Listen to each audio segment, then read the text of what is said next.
بسم اللہ الرحمن الرحیم۔ دارالصحت یوٹیوب چینل کے تمام دیکھنے اور سننے والوں کو السلام علیکم ورحمۃ اللہ وبرکاتہ۔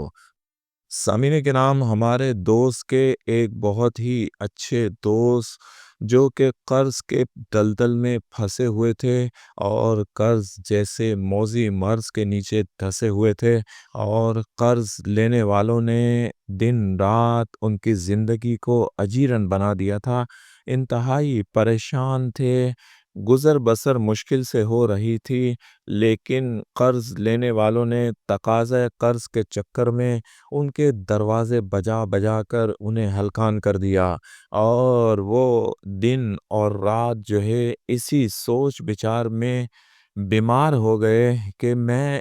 یہ قرض کہاں سے ادا کروں، جو کہ تقریباً 7.5 لاکھ روپے تھا۔ یہ انہوں نے قرض اپنے مکان بنانے کے لیے لیا تھا، اور پھر آہستہ آہستہ معاشی ابتری اور ملک کے حالات کی وجہ سے ان کے حالات خراب ہوتے چلے گئے، اور یوں 7.5 لاکھ کا قرض یہ واپس نہ دے سکے۔ اب جس نے انہیں قرض دیا تھا، کسی نے 2 لاکھ، کسی نے 4 لاکھ، کسی نے 50,000، کسی نے 1 لاکھ، وہ سارے ان کے دوست احباب اور رشتہ دار عزیز تھے، لیکن قرض لینے والا جو ہے وہ حالات کی وجہ سے اب زیادہ مہلت نہیں دیتا، اس لیے سبھی لوگوں نے اپنا قرض واپس مانگنا شروع کر دیا، اور وہ بھی اس طریقے سے کہ دن رات انہیں فون کرتے، ان کے گھر پر آ جاتے، اور چند ایک لوگوں کے سامنے ان کو ذلیل بھی کرتے۔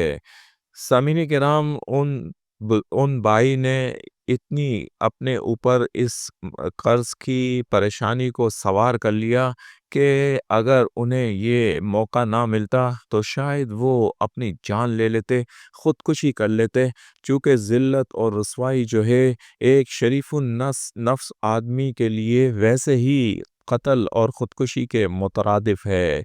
سامعین کرام، اسی کشمکش میں ہم انہیں اپنے ایک بہت ہی پہنچے ہوئے اللہ والے بزرگ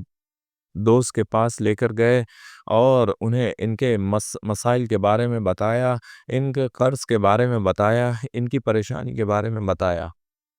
بزرگ اہل کشف اور پہنچے ہوئے اللہ والے ہیں، اور اہل نظر بھی ہیں۔ انہوں نے غور سے ان کی طرف دیکھا اور کہا کہ آپ نے آج سے 3 کام کرنے ہیں، یہ قرض اللہ کریم سارا کا سارا آپ کا ادا کروا دے گا۔ آپ مجھ سے وعدہ کریں کہ یہ 3 کام کریں گے، تو پھر میں بھی وعدہ کرتا ہوں کہ آپ کا سارا قرض اللہ کے ذمہ ہے۔ سامعین کرام، اندھے کو کیا چاہیے؟ 2 آنکھیں۔ اس دوست نے کہا کہ ٹھیک ہے، آپ جیسا کہیں گے میں ویسا ہی کروں گا۔ بزرگ نے کہا آج سے ہی نماز کی پابندی کریں، کوئی نماز آپ کی چھوٹنی نہیں چاہیے۔ نمبر 2، آپ نے ہر نماز کے بعد استغفار کرنا ہے، اور آپ نے مغرب کی نماز کے بعد یہ عمل کرنا ہے، اور یہ عمل آپ نے جب تک پڑھتے رہنا ہے جب تک آپ کے قرض کی ایک ایک پائی ادا نہیں ہو جاتی۔ بزرگ نے کہا کہ رات کو م- مغرب یا عشاء کی نماز کے بعد آپ بابوسو حالت میں تنہا ایک کمرے میں بیٹھ جائیں۔ تنہا بیٹھنے کے بعد آپ اپنے دل و دماغ سے دنیا کی تمام باتوں کو نکال دیں۔ 14 مرتبہ یا وہابو یا وہابو یا وہابو انتہائی توجہ یکسوئی کے ساتھ پڑھنا ہے،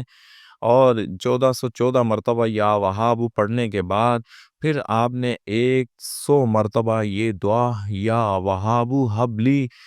من نعمت الدنیا والآخرہ انک انت الوہاب، یا وہاب حبلی من نعمت الدنیا والآخرہ انک انت الوہاب، یا وہاب حبلی من نعمت الدنیا والآخرہ انک انت الوہاب۔ یہ دعا آپ نے 100 مرتبہ پڑھنی ہے، پھر 11 بار درود شریف پڑھ کر اللہ سے قرض کی ادائیگی کے لیے، قرض میں آسانی کے لیے، غیب کے خزانوں سے ادائیگی کے لیے دعا کرنی ہے۔